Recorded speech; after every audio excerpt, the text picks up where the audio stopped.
बेटा आप लोग मैसेज करके मुझे रिप्लाई करो कमेंट में। आवाज़ आ रही क्लियर, वीडियो क्वालिटी क्लियर है? एक बारी जैसा भी हो मुझे रिप्लाई करिए।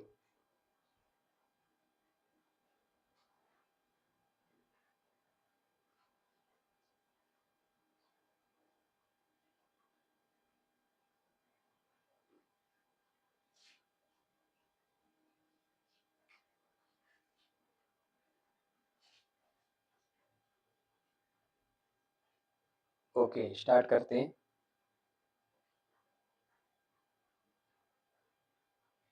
ओके स्टार्ट करते हैं।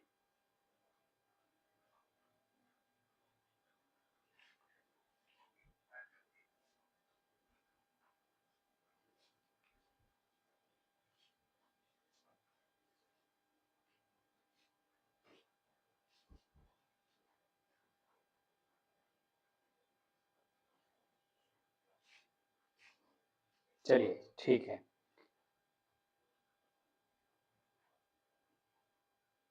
अच्छा बीच बीच में ब्लर हो रहा है, हाँ वो फोकस के एडजस्टमेंट की वजह से हो रहा होगा। अभी जब एक बारी कनेक्ट हो जाएंगे तो सही हो जाएगा। ठीक है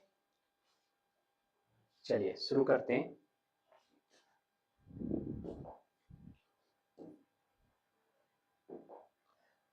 तो बेटा आज का हमारा टॉपिक है इंटीग्रल कैलकुलस। कैलकुलस में हम लोगों ने दो पार्ट में डिस्कशन किया था, differential calculus and integral calculus. तो आज हम लोग स्टार्ट करेंगे इंटीग्रल कैलकुलस। ठीक है तो आइए इंटीग्रल कैलकुलस का बेसिक इंट्रोडक्शन देखते हैं कि इंटीग्रल कैलकुलस है क्या, इंटीग्रेशन क्या है, आइए समझने की कोशिश करते हैं। क्लियर? तो बेटा सबसे पहले हम बात करेंगे कि इंटीग्रल क्या है। उसके लिए बेसिक कॉन्सेप्ट समझते हैं। सपोज यहाँ पर मैं फंक्शन ले लेता हूँ और यहाँ इसका डेरिवेटिव। तो बेटा अगर मैं आपसे पूछूं कि फंक्शन है साइन एक्स, तो साइन एक्स का डेरिवेटिव क्या है? तो आप कहोगे कॉस एक्स, है ना। सिमिलरली लॉग एक्स का डेरिवेटिव है 1/x। ऐसे अगर कल को मैं आपसे कह दूं कि e टू पावर x का डेरिवेटिव बताओ, तो आप कहोगे e टू पावर x। तो यहाँ पर कुछ फंक्शंस है और ये इसके डेरिवेटिव है। साइन का डेरिवेटिव कॉस है, लॉग एक्स का डेरिवेटिव 1/x है। तो बेटा अगर मैं आपसे पूछूं कि 1/x लॉग एक्स का क्या है, इस बात को इस तरीके से समझिए कि log x का जो डेरिवेटिव है वो है बेटा 1/x। दैट मीन्स मैं ऐसे कह सकता हूं कि d/dx log x है बेटा 1/x। क्लियर? इसका मतलब इसका ये क्या है? डेरिवेटिव है। अब अगर इसका ये डेरिवेटिव है तो इसका ये क्या है? तो ये डेरिवेटिव का रिवर्स हो गया, उल्टा हो गया, इसलिए बेटा इसको कहते हैं एंटी डेरिवेटिव। क्लियर? तो यहां पर दो बेसिक कॉन्सेप्ट है इस चैप्टर में, डेरिवेटिव एंड एंटी डेरिवेटिव। तो log x का डेरिवेटिव है 1/x, तो 1/x log x का क्या कहलाएगा? तो उसको कहते हैं एंटी डेरिवेटिव, डेरिवेटिव का उल्टा। क्लियर? ऐसे ही बेटा d/dx साइन एक्स, बताइए किसके इक्वल है? कॉस एक्स के। तो आप कहोगे कि साइन एक्स का डेरिवेटिव क्या है? तो साइन एक्स का डेरिवेटिव है कॉस एक्स। तो अगर मैं आपसे उल्टा कर दूं कि कॉस एक्स साइन एक्स का क्या है, तो आप बोलोगे कॉस एक्स साइन एक्स का एंटी डेरिवेटिव है। क्लियर? तो यहां पर बड़ा बेसिक फंडा है, अगर ये इसका डेरिवेटिव है तो ये इसका एंटी डेरिवेटिव है। क्लियर? तो बेटा ये जो एंटी डेरिवेटिव है this is reverse process of derivative, है ना। तो एंटी डेरिवेटिव को हम कैसे डिफाइन करेंगे? तो एंटी डेरिवेटिव को डिफाइन करेंगे रिवर्स प्रोसेस ऑफ डेरिवेटिव, और इस रिवर्स प्रोसेस ऑफ डेरिवेटिव को ही बेटा इंटीग्रल कहते हैं। रिवर्स प्रोसेस ऑफ डेरिवेटिव को क्या कहते हैं? इंटीग्रल। तो इंटीग्रल का ही दूसरा नाम है एंटी डेरिवेटिव, या एंटी डेरिवेटिव को ही बाद में हम क्या कहना शुरू कर देते हैं? इंटीग्रल। क्लियर? तो जैसे आज के बाद मुझसे कोई पूछेगा कि एंटी डेरिवेटिव ऑफ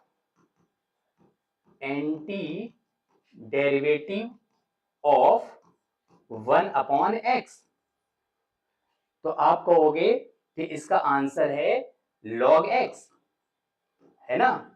रिवर्स, उल्टा सोचना है कि जैसे हमसे पूछा जा, अभी तक हमसे आज तक पूछा गया था कि log x का डेरिवेटिव बताओ, तब हम कहते थे कि log x का डेरिवेटिव है 1 अपॉन x। अब आज हमसे उल्टा पूछा जा रहा है कि 1 अपॉन x का एंटी डेरिवेटिव बताओ, तो उसका आंसर है बेटा log x। इसका मतलब डेरिवेटिव का विपरीत, डेरिवेटिव का विलोम कर रहे हैं, उल्टा कर रहे हैं। अभी तक हम एक फंक्शन लेते थे और उसका डेरिवेटिव पूछते थे, अब हमें ऑलरेडी डेरिवेटिव दिया होगा, तो पूछा जाएगा बताओ इसका एंटी डेरिवेटिव कौन है, मतलब ये किसका डेरिवेटिव है। जैसे मैं यहां कह दूं कि साइन एक्स का anti derivative, anti derivative of sine x, तो आपको ऐसे लॉजिक लगानी होगी कि साइन एक्स का डेरिवेटिव कौन है। तो जैसे मैं पूछूं कि d over d x sine x किसके इक्वल है, तो आप कहोगे कॉस एक्स के इक्वल है। ऐसे ही मैं पूछूं कि d over d x cos x किसके इक्वल है, तो आप कहोगे साइन एक्स के इक्वल है। इसका मतलब कॉस एक्स का, सॉरी, माइनस साइन एक्स के इक्वल है। तो कॉस एक्स का डेरिवेटिव कौन है? Minus sign x. तो कोई पूछेगा माइनस साइन एक्स का एंटी डेरिवेटिव बताओ, तो बोलोगे कॉस एक्स। यानी कुछ इस तरीके से हो गया कि anti derivative of minus sine x is cos x, है ना?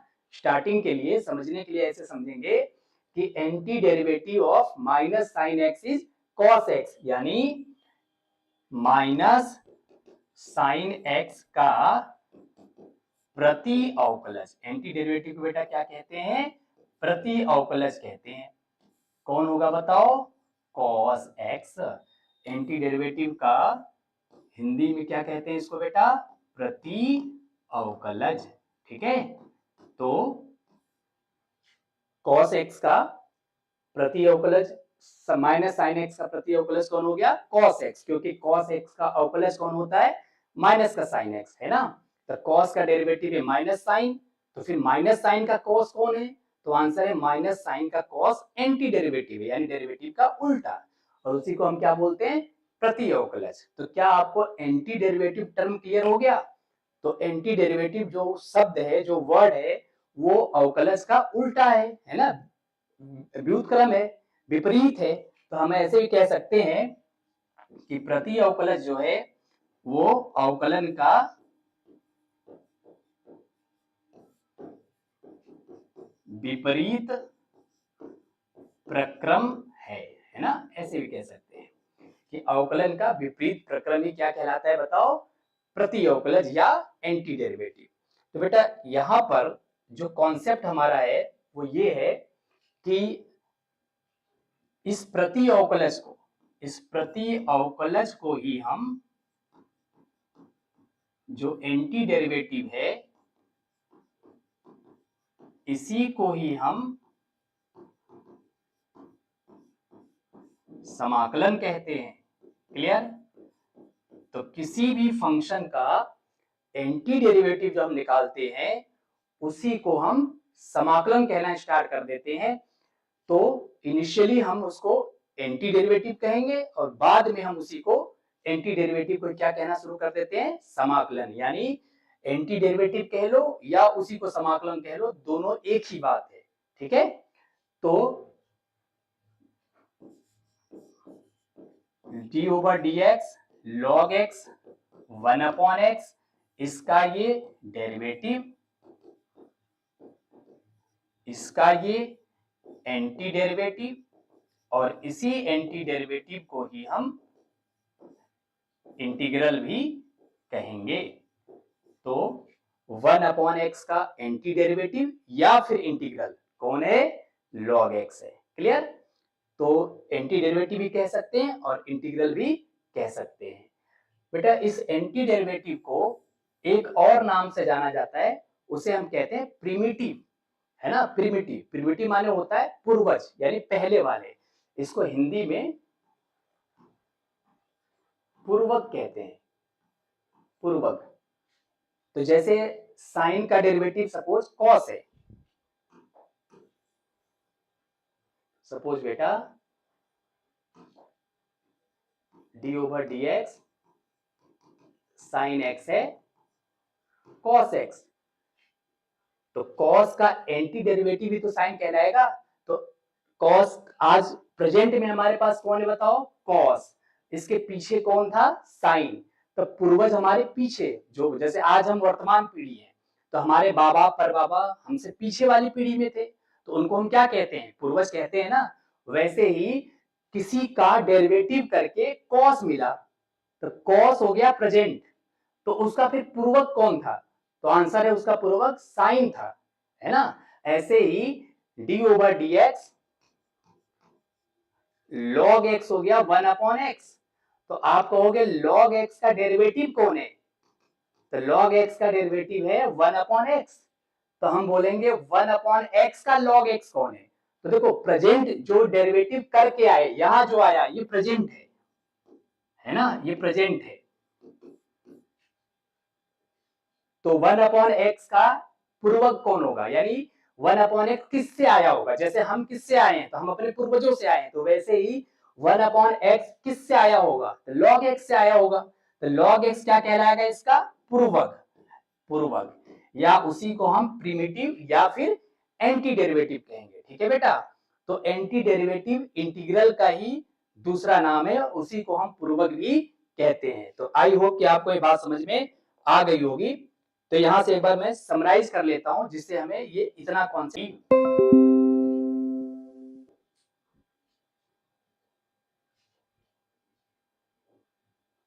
चलिए एक बार आप लोग बता दीजिए क्या आवाज आ रही है?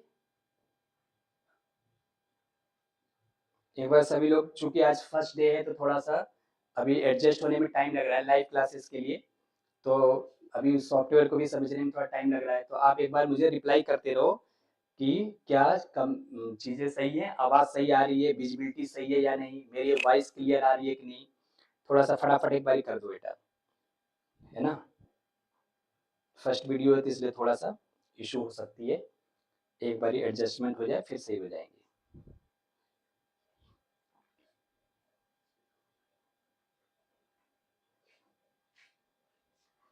ठीक है, तो डेरिवेटिव का रिवर्स प्रोसेस है बेटा एंटी डेरिवेटिव, है ना? और इसी एंटी डेरिवेटिव को ही हम इंटीग्रल कहते हैं। ठीक है? और इसी को हम समाकलन के नाम से भी जानते हैं। ठीक है? क्लियर? आप लोग एक बार रिप्लाई करिए मुझे कि क्या आवाज आ रही है बेटा? आवाज आ रही है तो जरा एक बार रिप्लाई कर दीजिए मुझे फटाफट। ठीक है, चलिए तो फिर आगे चलते हैं। तो यहां तक ये बात हम समझ गए कि डेरिवेटिव का रिवर्स प्रोसेस है, उसको हम एंटी डेरिवेटिव कहेंगे और वही हमें इंटीग्रल कहा जाएगा। अब मैं एक कॉन्सेप्ट क्लियर करता हूं कि जैसे मुझे डेरिवेटिव फाइंड करने के लिए मेरे पास एक ऑपरेटर है d/dx, है ना? इस ऑपरेटर से हम डेरिवेटिव फाइंड करते हैं, बोलो हाँ या ना? जिसका भी डेरिवेटिव फाइंड करना है उसके आगे हम ये ऑपरेटर लगा देते हैं और वो हमें डेरिवेटिव करके देता है। वैसे ही एंटी डेरिवेटिव करने का भी एक ऑपरेटर है और उस ऑपरेटर को हम इस सिंबल से दिखाते हैं। जिस भी फंक्शन के आगे ये सिंबल लगा देंगे ये उसका क्या कर देगा? एंटी डेरिवेटिव कर देगा। जैसे हम किसी भी फंक्शन के आगे, मान लीजिए मेरे पास साइन एक्स फंक्शन है बेटा, अब मैं इसके आगे ये ऑपरेटर लगा दूं तो ये क्या दे देगा मुझे बताओ? ये रिटर्न करेगा मुझे cos x, और cos x इसका क्या है? डेरिवेटिव है। तो ये d/dx ऑपरेटर क्या देता है? तो d/dx ऑपरेटर देता है डेरिवेटिव। वैसे ही बेटा इसका रिवर्स प्रोसेस है, ये वाला सिंबल है ना, इस सिंबल को हम कहते हैं सिंबल ऑफ इंटीग्रेशन या फिर एंटी डेरिवेटिव। ये एंटी डेरिवेटिव निकालता है। ये क्या निकालता है बताओ? एंटी डेरिवेटिव, या इसी को हम इंटीग्रेशन भी बोलना शुरू कर देंगे या इंटीग्रल बोलना शुरू कर देंगे, है ना। अभी इंटीग्रेशन और इंटीग्रल में भी बेसिक डिफरेंस है, अभी हम बात करेंगे। तो ये सिंबल जब किसी के आगे लग जाएगा तो ये उसका क्या देना शुरू कर देगा बताओ? एंटी डेरिवेटिव देना शुरू कर देगा, ठीक है। तो कैलकुलस में किसी भी ऑपरेशन के लिए एक ऑपरेटर होता है, तो डी ओवर डी एक्स क्या है बताओ? एक ऑपरेटर है। तो वैसे ही ये सिंबल भी क्या है? एक ऑपरेटर है। ये डी ओवर डी एक्स क्या देता है? डेरिवेटिव। ये सिंबल क्या देगा? Anti derivative. क्लियर? तो आज के बाद इस बात को मैं ऐसे समझा सकता हूं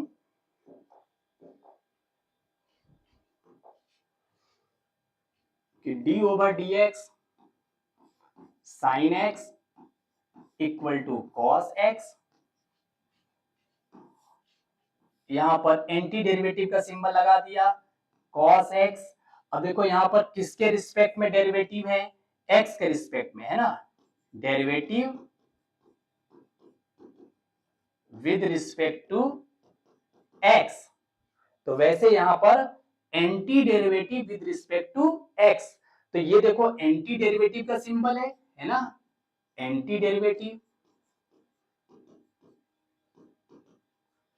और यहां पर ये dx क्या बता रहा है कि x के रिस्पेक्ट में, किसके रिस्पेक्ट में एंटी डेरिवेटिव लेना है? x के रिस्पेक्ट में, क्योंकि आपने x के रिस्पेक्ट में क्या किया होगा? डेरिवेटिव। अगर x के रिस्पेक्ट में डेरिवेटिव किया होगा तो x के रिस्पेक्ट में ही एंटी डेरिवेटिव करेंगे। तो जब मैं cos x का x के रिस्पेक्ट में एंटी डेरिवेटिव फाइंड करूंगा तो बताओ किसके इक्वल आएगा? वो आएगा sin x के। क्यों? क्योंकि sin का डेरिवेटिव cos, तो cos का डेरिवेटिव sin। ये देख लीजिए, तो हम बोलेंगे cos x dx का इंटीग्रल हो गया sin x। तो ये जो सिंबल है ये क्या बता रहा है? इंटीग्रल। तो इसको ऐसे पढ़ेंगे, इंटीग्रल ऑफ cos x, और ये किसके इक्वल है? sin x के। या इसी को ऐसे भी पढ़ सकते हैं, anti derivative of cos x, किसके रिस्पेक्ट में? With respect to x। जिसके रिस्पेक्ट में डेरिवेटिव होता है उसी के रिस्पेक्ट में एंटी डेरिवेटिव होता है। क्लियर? तो आई होप कि आपको बात समझ में आ गई होगी कि एंटी डेरिवेटिव क्या होता है। एंटी माने होता है उल्टा, रिवर्स, विलोम, विपरीत। तो अवकलन के विपरीत को हम एंटी डेरिवेटिव कहते हैं और उसी को हम इंटीग्रल के नाम से जानते हैं। क्लियर? तो हम किसी फंक्शन का एंटी डेरिवेटिव प्राप्त कर लेंगे तो वही हमारा समाकलन कहलाएगा। जैसे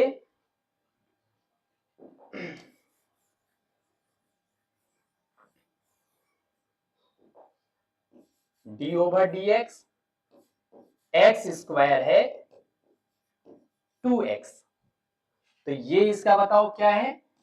डेरिवेटिव। ठीक है बेटा। तो अगर मैं इसको एंटी डेरिवेटिव सिंबल के अंदर रख दूं और यहाँ dx लगा दूं तो बताओ क्या आना चाहिए? X square. क्योंकि अगर ये इसका डेरिवेटिव है तो ये इसका एंटी डेरिवेटिव है। तो एंटी डेरिवेटिव प्राप्त करने के लिए ये सिंबल लगाइए जिसको आप सिंबल ऑफ इंटीग्रेशन कहते हैं, और ये आपको डेरिवेटिव का एंटी डेरिवेटिव और एंटी डेरिवेटिव का डेरिवेटिव, मतलब ये हमारा इसका डेरिवेटिव था तो इसका ये क्या दे देगा मुझे? एंटी डेरिवेटिव, रिवर्स करके हमें वापस कर देगा। आई होप कि आपको बात समझ में आ गई। चलिए ठीक है, तब हम समराइज करते हैं बेटा। तो देखिए यहां से हमने पहले बात कर लिया कि इंटीग्रल कैलकुलस का बेसिक कॉन्सेप्ट क्या है, ठीक है। और हमने जाना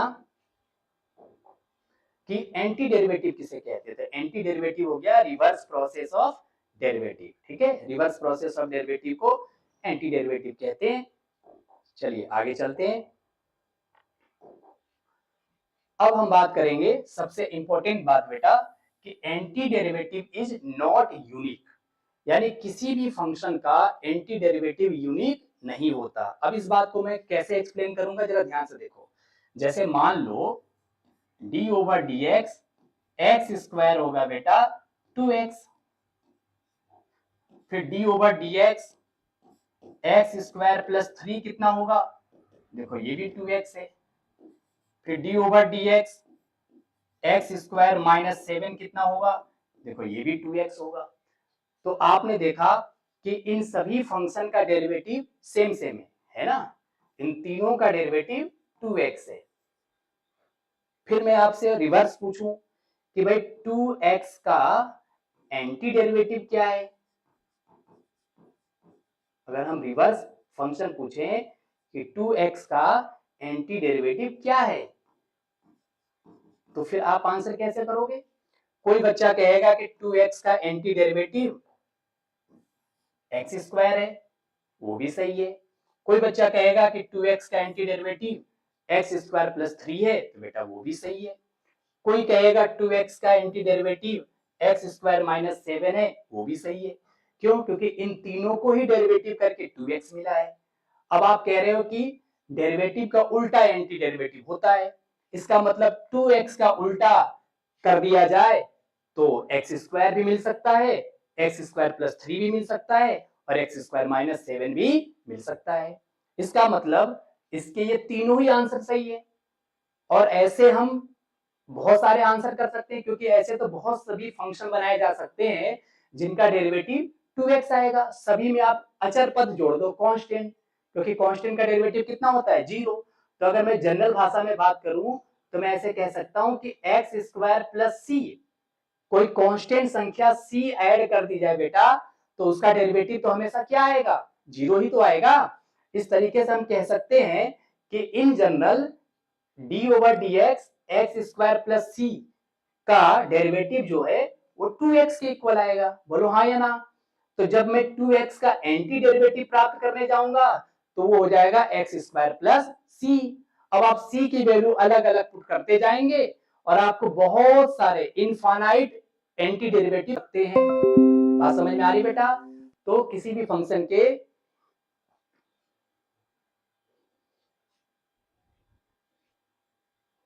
ठीक है, किसी भी फंक्शन के अनंत एंटी डेरिवेटिव हो सकते हैं। बेटा बारिश के कारण कभी कभी बीच में नेटवर्क इशू हो जा रही है ना, तो ठीक है चलिए।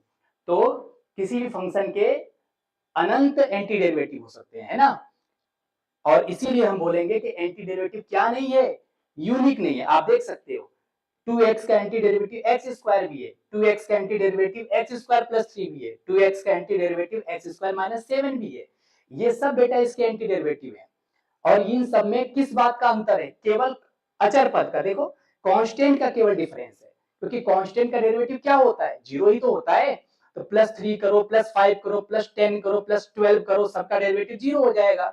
इसका मतलब इन सभी का डेरिवेटिव 2x होगा। तो जब उल्टा करने जाएंगे, एंटी डेरिवेटिव प्राप्त करने जाएंगे, तो कोई बच्चा कहेगा ये वाला आंसर है, वो भी सही है। कोई बच्चा कहेगा ये वाला आंसर है, वो भी सही है। कोई बच्चा कहेगा ये वाला आंसर है, वो भी सही है। क्लियर। इसका मतलब किसी भी फंक्शन का एंटी डेरिवेटिव यूनिक नहीं होता, है ना। और इसीलिए हम सामान्य भाषा में जब इन जनरल बात करते हैं तो एंटी डेरिवेटिव प्राप्त करते समय आगे क्या लगा देते हैं, सी लगा देते हैं। इस बात को मैं दोबारा एक्सप्लेन कर देता हूं। जैसे मैंने लिखा साइन एक्स प्लस 5, तो बताइए इसका एंटी डेरिवेटिव कॉस एक्स, क्योंकि साइन का डेरिवेटिव कॉस और 5 का डेरिवेटिव 0। ऐसे ही बेटा D over d x sine x minus 7 का एंटी डेरिवेटिव, तो बोलोगे कॉस, क्योंकि 7 एक कांस्टेंट नंबर है और कांस्टेंट का डेरिवेटिव 0 हो जाता है। ऐसे ही d over d x sine x plus K, इसका एंटी डेरिवेटिव भी बताओ कॉस एक्स, है ना। क्योंकि ये सभी में किस बात का डिफरेंस है, केवल कांस्टेंट का। ये सभी अचर पद से अलग है। तो अगर हम उल्टा करके सोचें तो इस तरीके से सोच सकते हैं बेटा कि anti derivative of cos x जो होगा, ये सिंबल किसका हो गया बताओ, एंटी डेरिवेटिव का। ये तो सबको समझ में आ रहा होगा। तो cos x का जब हम एंटी डेरिवेटिव करेंगे तो उसको इन जनरल सामान्य भाषा में क्या लिखेंगे? देखो sin x तो सब में आ रहा है, तो sin x, और ये जो कांस्टेंट जो है डिफर कर रहा है, क्योंकि कांस्टेंट कोई 5 रख ले तब भी सही है, 7 रख ले तब भी सही है, कोई 13 कह दे तो भी सही है, तो सामान्य भाषा में c कह दो कि भाई इसका डेरिवेटिव होगा sin x प्लस c। अब मान लो कोई कहे नहीं मेरा 5 है तो c की वैल्यू 5 हो गई, कोई कहे नहीं मेरा तो माइनस का 7 है तो तुम कहना भैया c की वैल्यू -7 रख लो, यानी c की वैल्यू अपने स्वेच्छा से कुछ भी रखी जा सकती है, हाँ या ना। इसीलिए इस c को बेटा स्वेच्छ अचर कहते हैं, इसी को क्या कहते हैं? स्वेच्छ अचर कहते हैं, इसी को आर्बिट्रेरी कांस्टेंट कहते हैं, आर्बिट्रेरी कांस्टेंट कहते हैं, स्वेच्छ अचर, स्वेच्छा से लिया गया चर है ना। हम इस अचर की वैल्यू c की वैल्यू अपनी स्वेच्छा से ले सकते हैं, क्योंकि सभी फंक्शन केवल कांस्टेंट टर्म से ही अलग हो रहे हैं।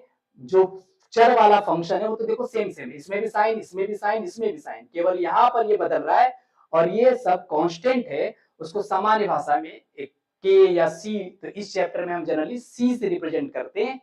कोई पूछे सी क्या है, तो स्वेच्छ अचर है, क्योंकि हम सी का मान अपनी स्वेच्छा से रख सकते हैं, इसलिए इसका नाम है स्वेच्छ अचर।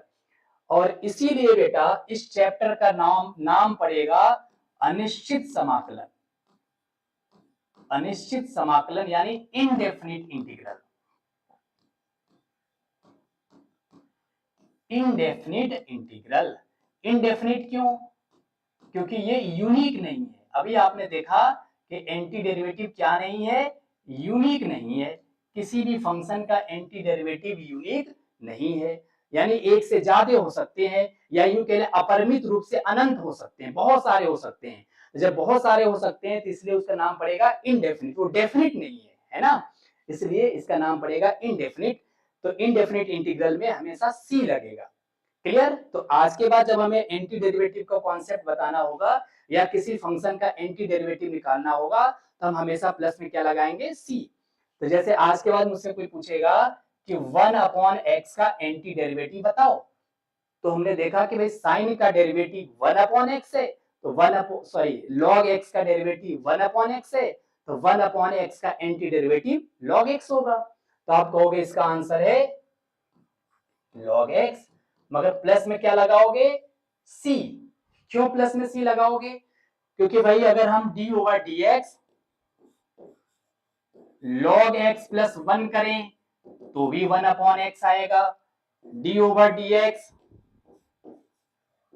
log x प्लस 2 करें तो भी 1/x आएगा, d/dx log x plus k करें तो भी 1/x ही आएगा। बोलो हाँ या ना? क्यों? क्योंकि ये सभी में ये कांस्टेंट टर्म जुड़ा हुआ है, और कांस्टेंट का डेरिवेटिव तो बेटा 0 होता है।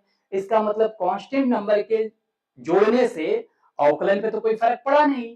तो जब अवकलन पे कोई फर्क नहीं पड़ा, तो जब कल को हम इन सभी का इस 1/x का प्रति अवकलज एंटी डेरिवेटिव आपसे पूछेंगे, तो कोई व्यक्ति कहेगा log x प्लस 1, वो भी सही है, कोई कहेगा log x प्लस 2, वो भी सही है, कोई कहेगा log x प्लस k, वो भी सही है, सब अपनी जगह सही है। तो फिर सबकी बात कैसे सही होगी? आंसर कैसे बनाओगे? इसीलिए सामान्य भाषा में इसको इन जनरल, जब हम इन जनरल बातचीत कर रहे होंगे तो हम बोलेंगे log x plus c।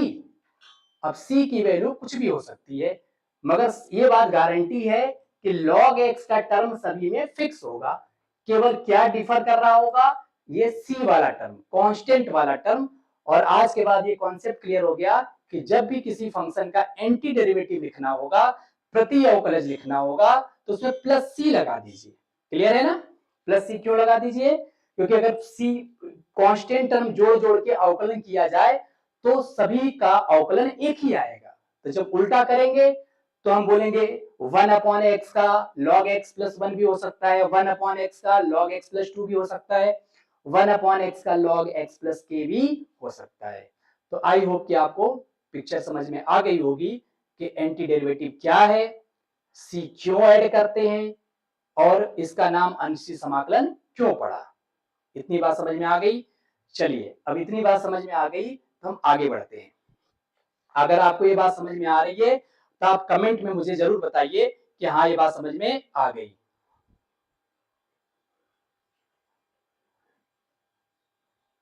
BSc mathematics कब से स्टार्ट होगी? हाँ बेटा स्टार्ट होगी, अभी तो थोड़ा टाइम लगेगा, अभी नहीं, मगर हाँ जल्दी ही स्टार्ट करेंगे। ठीक है, ठीक है। चलिए अगर आवाज, अनुज बेटा आवाज आ रही क्लियर? एक बार रिप्लाई करिए सब लोग, एक बार मुझे रिप्लाई करिए। सचिन, सचिन बेटा आवाज आ रही है? समझ में आ रहा है कॉन्सेप्ट? अगर आ रहा है तो जरा बता दीजिए। लाइव हमारी पहली क्लास है आज, तो थोड़ा सा कैमरे को समझने में भी तो टाइम लगता है। आप एक बार रिप्लाई कर दो जरा, है ना, क्योंकि आपको भी मालूम है कि ऑफलाइन क्लासेज अलग होती हैं और लाइव क्लास लेना अलग होता है। सामने कोई नहीं होता तो फिर थोड़ा सा अलग होता है। तो आप लोग एक बार रिप्लाई करो। ठीक है, गुड। अनुज का आवाज आ गया, ठीक है, ठीक है, वेरी गुड, ठीक है। चलिए तो आगे बढ़ते हैं। अब बेटा इस चैप्टर में देखो ये दो अलग अलग शब्द हैं जो हमने पांचवें चैप्टर में यानी अवकलन में पढ़ा था, और ये दो हम समाकलन में पढ़ेंगे। तो पहले इन सबका मैं नाम क्लियर कर दूं कि ये क्या है और ये क्या बताते हैं, है ना। इनका मतलब बिल्कुल क्लियर होना चाहिए। देखो एक है डेरिवेटिव, अभी हम बार बार डेरिवेटिव और एंटी डेरिवेटिव बोल रहे थे, तो डेरिवेटिव और डिफरेंशिएशन, ऐसे ही इंटीग्रल और इंटीग्रेशन, ये चारों शब्द क्लियर करने हैं। तो देखो डेरिवेटिव को हिंदी में तो आप अवकलज कहते हो और डिफरेंशिएशन को अवकलन कहते हो, है ना, मगर इनके मतलब क्या है जरा मैं एक बार एक्सप्लेन कर देता हूं। तो जैसे मान लो हमने D over d x sine x किया बेटा, और ये आ गया कॉस एक्स के इक्वल। तो ये जो प्राप्त हुआ है डेरिवेटिव करने, ये जो हमने कुछ ऑपरेटर लगाया और इस ऑपरेटर ने हमें कुछ दिया, तो जो दिया उसे हम अवकलज कहते हैं। ठीक है बेटा, डेरिवेटिव कहते हैं। और साइन से कॉस प्राप्त करने का जो प्रोसेस है, इस प्रोसेस को ही कहते हैं डिफरेंशिएशन। डिफरेंशिएशन, ठीक है बेटा। और इस डिफरेंशिएशन को हिंदी में कहोगे अवकलन। तो जरा ध्यान से समझना कि डिफरेंशिएशन इज अ प्रोसेस, है ना। डिफरेंशिएशन यहां मैं लिख देता हूं, डिफरेंशिएशन इज अ प्रोसेस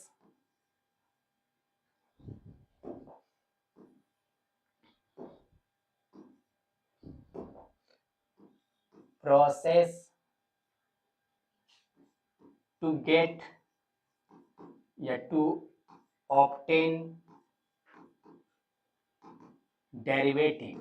ठीक है, अवकलज प्राप्त करने की प्रक्रिया है। तो हमने ऑपरेटर लगा दिया और हमें थोड़ी देर में एक रिजल्ट मिल गया। जैसे हमने चक्की में बेटा गेहूं डाल दिया और हमें थोड़ी देर में नीचे आटा मिल जाएगा। तो गेहूं से आटा मिलने का जो प्रोसेस है ना, उसे कहेंगे गेहूं का पीसना।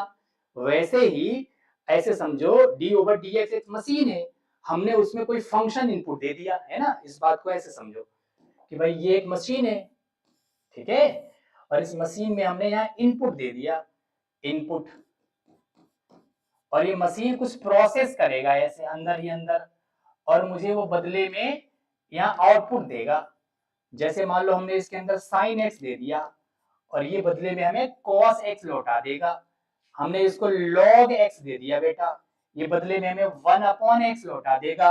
हम इसको e की पावर x दे देंगे, ये बदले में e की पावर x दे देगा। तो ये एक मशीन है ना। तो d ओवर dx एक ऑपरेटर, एक मशीन हो गया जिसके अंदर हम कुछ प्रोसेस करेंगे, वो अंदर अंदर कुछ करेगा। हर मशीन की अपनी खूबी होती है, अंदर अंदर कुछ करता है, करके हमें ये आउटपुट दे देगा। ठीक है, ये जो आउटपुट है ये आउटपुट कहलाएंगी डेरिवेटिव। ध्यान से लिख लेना इसको कि डिफरेंशिएशन का जो आउटपुट है वो डेरिवेटिव है। और डिफरेंशिएशन क्या है? ये प्रोसेस, ये जो प्रोसेस है, प्रोसेस को हिंदी में प्रक्रिया कहते हैं, ये जो प्रक्रिया है इस प्रक्रिया को ही अवकलन कहते हैं, अवकलन, या इसी को हम डिफरेंशिएशन कहेंगे। ठीक है, इंग्लिश में क्या कहेंगे? डिफरेंशिएशन। ठीक है, आई होप कि पिक्चर क्लियर हो गया। तो अवकलज प्राप्त करने की प्रक्रिया को हम डिफरेंशिएशन या अवकलन कहते हैं। और ये बात हमें ऐसे भी याद रखनी है कि देखो डिफरेंशिएशन की अगर स्पेलिंग देखी जाए तो लास्ट में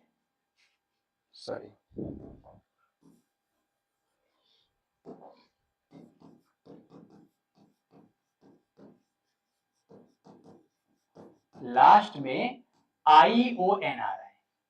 ऐसे ही जैसे एडिशन, जब हम एडिशन की स्पेलिंग लिखते थे इसके भी लास्ट में ION आता है।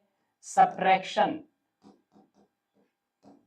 तो इसके भी लास्ट में देखो ION आता है।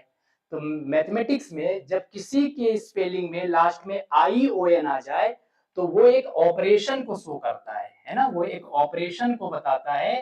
तो डिफरेंशिएशन क्या हो गया? एक ऑपरेशन हो गया। ऑपरेशन को हम संक्रिया भी बोलते हैं, संक्रिया या प्रक्रिया भी बोल सकते हैं।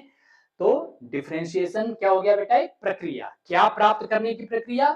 अवकलज प्राप्त करने की प्रक्रिया। अवकलज को क्या बोलेंगे? डेरिवेटिव।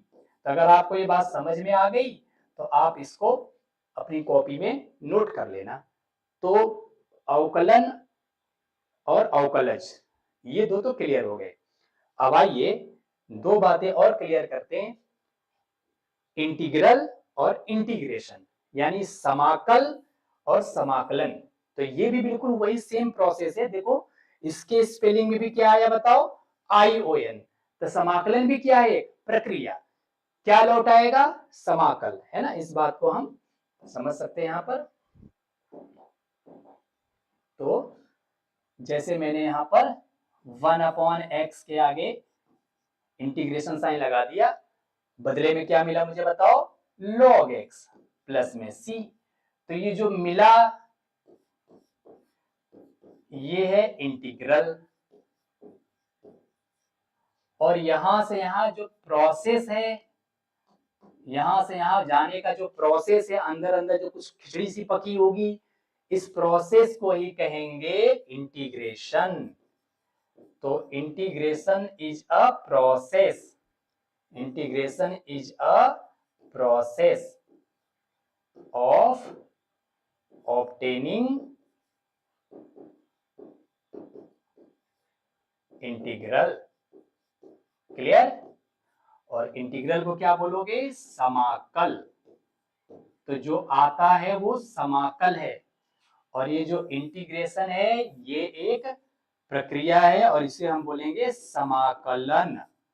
तो समाकलन माने प्रक्रिया यानी ऑपरेशन, और समाकल माने जो मिला, जो रिजल्ट मिला, है ना। मशीन में जो यहां मिला बेटा वो इंटीग्रल है। यहां पर हमने कुछ दिया होगा इसको इनपुट, और ये अंदर अंदर इसने क्या कर दिया? प्रोसेस कर दिया। आई होप कि आपको बात समझ में आ गई होगी। अगर आपको ये चारों शब्द अवकलज, अवकलन, समाकल, समाकलन, अगर ये चारों शब्द क्लियर हो गए तो मुझे आप मैसेज करके बताइए कमेंट बॉक्स में कि हाँ ये आपको समझ में आ गया। एक बार फटाफट रिप्लाई कर दीजिए कि क्या ये बात समझ में आ गई। क्या फटाफट जरा क्लियर करिए कि क्या ये चारों बातें आपको क्लियर हो गई कि समाकल किसे कहते हैं, समाकलन किसे कहते हैं, अवकलज किसे कहते हैं, और अवकलन किसे कहते हैं। फटाफट जरा रिप्लाई कर दीजिए मुझे कमेंट बॉक्स में, फटाफट रिप्लाई कर दीजिए कि क्या ये समझ में आ गया। एक बार रिप्लाई करिए तो फिर मैं आगे बढ़ूं।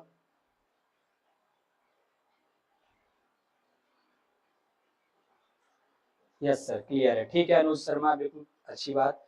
चलिए आगे बढ़ते हैं। अब बेटा हम डेरिवेटिव से इंटीग्रल के फॉर्मूले बनाएंगे। ठीक है, अब हम अपने बेसिक कॉन्सेप्ट के लास्ट स्टेप पर आ गए हैं। आइए देखते हैं। तो सपोज d/dx sin x और ये किसके इक्वल होगा, cos x के। तो इसका ये डेरिवेटिव है। अब हम इसका एंटी डेरिवेटिव, तो एंटी डेरिवेटिव का सिंबल है इंटीग्रल, तो cos x, इसको हम पढ़ेंगे इंटीग्रल ऑफ cos x, और ये किसके इक्वल आएगा बताओ, तो देखो इसका डेरिवेटिव ये है, तो इसका एंटी डेरिवेटिव ये है, यानी anti derivative of cos x is sin x। Plus में क्या लगेगा, c क्यों लगेगा, क्योंकि इनडेफिनिट इंटीग्रल है। और दूसरा जवाब ये है कि किसी फंक्शन के अनंत प्रति अवकलज हो सकते हैं, infinite number of anti derivative हो सकते हैं, और infinite number of anti derivative को एक साथ कैसे बताओगे, है ना। तो उसके लिए प्लस सी लगाते हैं, क्योंकि सभी के सभी एंटी डेरिवेटिव एक जैसे होते हैं, बस उसमें कांस्टेंट का अंतर होता है। उस कांस्टेंट को जनरलाइज करके जनरल भाषा में सी कह देते हैं, इसलिए हम इसमें सी लगाते हैं। ये हमने डिस्कस कर लिया है। चलिए, ऐसे ही d over d x cos x, ये होता है बेटा माइनस का sin x। तो cos x का डेरिवेटिव है माइनस sin x। तो अगर इस माइनस को मैं इधर भेज दूं, इधर, तो क्या मैं इसको ऐसे लिख सकता हूं कि d over d x minus cos x equal to sine x. तो अगर माइनस कॉस एक्स का डेरिवेटिव साइन एक्स है, तो क्या मैं यहां ऐसे कह सकता हूं कि साइन एक्स का एंटी डेरिवेटिव जो है वो माइनस का कॉस एक्स प्लस सी हो जाएगा। जो कांस्टेंट टर्म है या जो माइनस होता है उसको हम अपने हिसाब से एडजस्ट कर सकते हैं। ये तो हमें मालूम है कि अगर एक तरफ समीकरण के माइनस है तो माइनस का मल्टीप्लाई करके उसको दूसरी तरफ ले जा सकते हैं, है ना। ऐसे अगर कोई कांस्टेंट टर्म है तो अगर लेफ्ट में मल्टीप्लाई में है तो राइट में जाके डिवाइड बन जाएगा, या अगर लेफ्ट में डिवाइड में है तो राइट में जाके मल्टीप्लाई बन जाएगा। ये बात तो हम कर सकते हैं, है ना। तो जैसे मान लो कि डी ओवर डी एक्स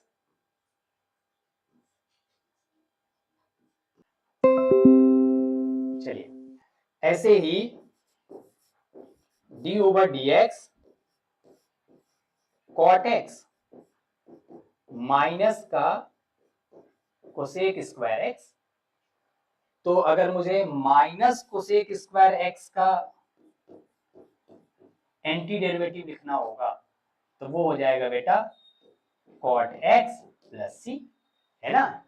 मगर अगर मुझे इस माइनस को यहां से यहां भेजना है तो मैं इसको ऐसे लिख सकता हूं, इस माइनस को यहां से मैं रिमूव कर दूंगा और इसको यहां भेज दूंगा। तो मैं इसको ऐसे लिख सकता हूं कि कोसेक स्क्वायर एक्स का जो एंटी डेरिवेटिव है वो हो जाएगा माइनस का कॉट एक्स प्लस में सी, ठीक है।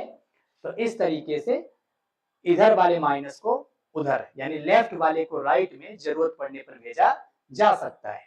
क्लियर। ऐसे ही अब मैं सभी के डेरिवेटिव लिख सकता हूं। तो जैसे d over d x sec x, sec x का डेरिवेटिव होता है sec x into tan x. तो अगर इसका ये डेरिवेटिव है तो कहने की जरूरत नहीं है कि इसका ये एंटी डेरिवेटिव होगा। और एंटी डेरिवेटिव के लिए हमने एक नया सिंबल बना लिया है, इंटीग्रल का सिंबल लगा दो तो आप बोलोगे sec x into tan x का एंटी डेरिवेटिव होगा सेक एक्स। प्लस में क्या लगाओगे, सी। प्लस में सी क्यों, क्योंकि एंटी डेरिवेटिव अनिश्चित समाकलन है और अनिश्चितता को बताने के लिए सी का प्रयोग होता है, वो डिस्कशन हो गया। D over d x cosec x minus का cosec x into cot x. अब इस माइनस को आप इधर एडजस्ट कर सकते हो। तो अगर हम केवल इतना हिस्सा ले लें कि भाई कोसेक एक्स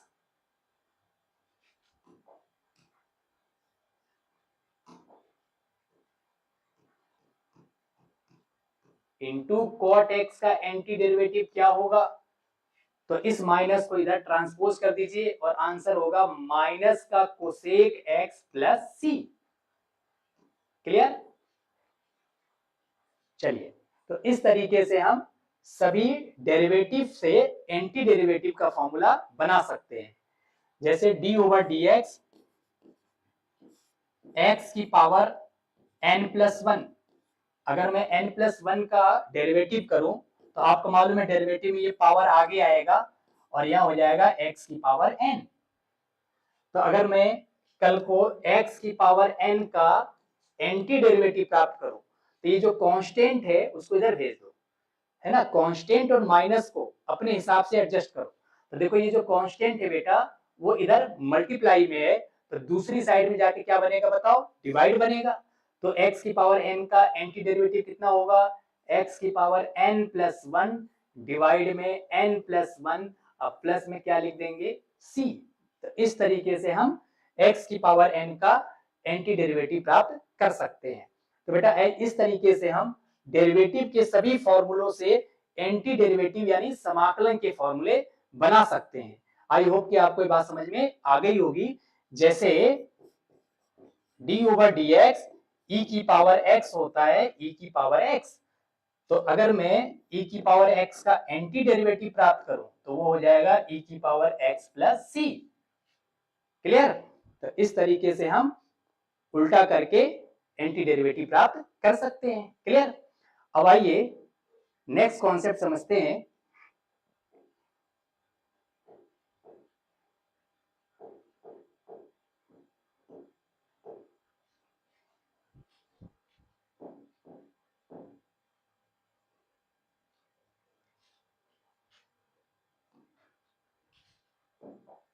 चलिए अब आइए कुछ क्वेश्चंस करते हैं, इन फॉर्मूलों पर बेस्ड क्वेश्चन करते हैं और कॉन्सेप्ट को समझने की कोशिश करते हैं।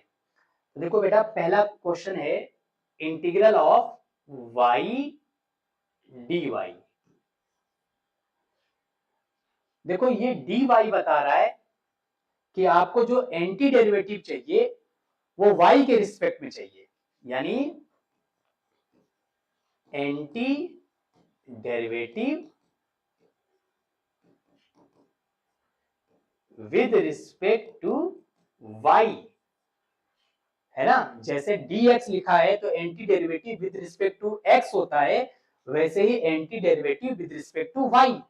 तो फॉर्मूला वही है, जैसे अभी मैंने आपको लिखवाया कि x की पावर n का एंटी डेरिवेटिव होगा बेटा x की पावर n+1 डिवाइड में n+1 प्लस c।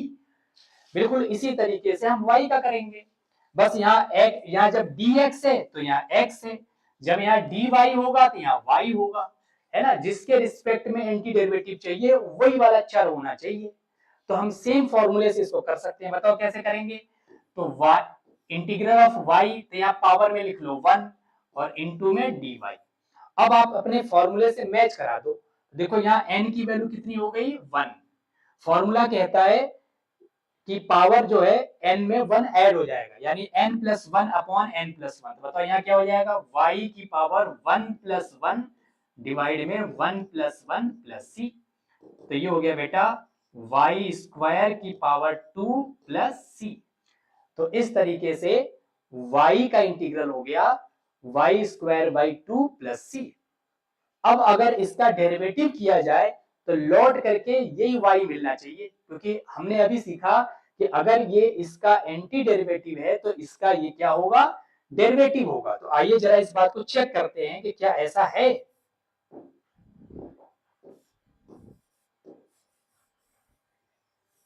आइए चेक करते हैं कि अगर हम y square by 2 plus c का y के रिस्पेक्ट में डेरिवेटिव कर दें, यानी d अपॉन dy कर दें, तो क्या ये लोड करके इस y के बराबर आएगा।